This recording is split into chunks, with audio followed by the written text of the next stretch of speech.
കൊല്ലത്ത് മഹിളാ അസോസിയേഷൻ പ്രതിഷേധത്തിൽ അണിചേർന്ന കന്യാസ്ത്രീകൾ. മതന്യൂനപക്ഷങ്ങൾക്ക് സർവ്വസംരക്ഷണവും ഒരുക്കണമെന്ന് CPIM. ഛത്തീസ്ഗഡിൽ കന്യാസ്ത്രീകളെ ജയിലിൽ അടച്ചതിനെതിരെ പ്രതിഷേധം ഇരമ്പി.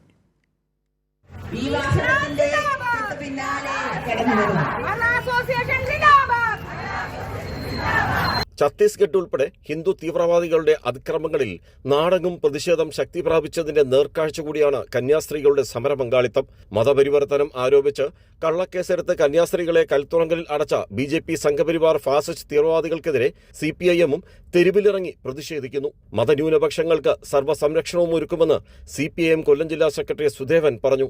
ഈ സംഭവത്തിൽ CPIM അതിശക്തിമത്തായ പ്രതിഷേധം രേഖപ്പെടുത്തുകയാണ്. നീതി നിഷേധിക്കപ്പെട്ടവർക്ക് നീതി ലഭിക്കണം. ചെയ്യാത്ത കുറ്റം ബോധപൂർവം കെട്ടിച്ചവച്ച് ജയിലിനകത്തടച്ചിട്ടുള്ള നിരപരാധികളായിട്ടുള്ള സിസ്റ്റർമാരെ പുറത്തു കൊണ്ടുവരുന്നതുവരെ ഈ പോരാട്ടവുമായി ജനാധിപത്യ വിശ്വാസികൾ ഇന്ത്യ രാജ്യത്ത് ശക്തിയായി മുന്നോട്ട് പോകും. 4 വോട്ടിന് വേണ്ടിയായിരുന്നില്ല തലശ്ശേരിയിൽ കുഞ്ഞാലി ഹിന്ദു തീവ്രവാദികളുടെ കൊലയ്ക്ക് ഇരയായി രക്തസാക്ഷിത്വം വഹിച്ചതെന്ന് S. ജയമോഹൻ ചൂണ്ടിക്കാട്ടി. വോട്ടും സീറ്റുമൊക്കെ അത് വേറെ കാര്യം. പക്ഷെ രാജ്യം വേണം, രാജ്യത്ത് ജനങ്ങൾ വേണം. അത് നമ്മൾ മനസ്സിലാക്കണം. നമ്മൾ അക്രമകാരികളാണ്, നമ്മൾ സാമൂഹ്യ വിരുദ്ധരാണ് എന്നൊക്കെയാണ്. ഏതെങ്കിലും ഒരു മാർക്സിസ്റ്റുകാരൻ, ഏതെങ്കിലും ഒരു കമ്മ്യൂണിസ്റ്റുകാരൻ ഏതെങ്കിലും പള്ളി ആക്രമിച്ച കേസിൽ പ്രതിയായിട്ടുണ്ടോ? ഏതെങ്കിലും ഒരു അമ്പലം തകർത്ത കേസിൽ പ്രതിയായിട്ടുണ്ടോ? ഒരിക്കലും ആവില്ല. ക്രൈസ്തവ സഭകളുടെ സ്കൂളുകളിൽ പഠിച്ചവരാരും മതം മാറിയിട്ടില്ലെന്ന് ഫാദർ റൊമാൻസ് ആന്റണി പറഞ്ഞു.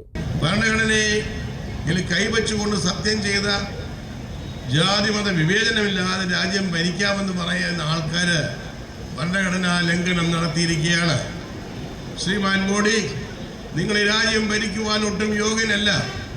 എത്രയും പെട്ടെന്ന് നിങ്ങളുടെ കസേരയിൽ നിന്ന് ഇറങ്ങി നിങ്ങളുടെ സങ്കുചിതമായ മാനത്തിലേക്ക് നിങ്ങൾ തിരികെ പോകണം എന്നാണ് എനിക്ക് നിങ്ങളോട് കൂടി ഒത്തു പറയുവാനുള്ളത്. സുസംഗോടി, പ്രസന്ന ഏണസ്റ്റ്, ബൈസിലാൽ, ഇക്ബാൽ, സാബു തുടങ്ങിയവർ പങ്കെടുത്തു. AK സവാദ് അധ്യക്ഷനായിരുന്നു. രാജ്കുമാർ, കൈരളി ന്യൂസ്, കൊല്ലം.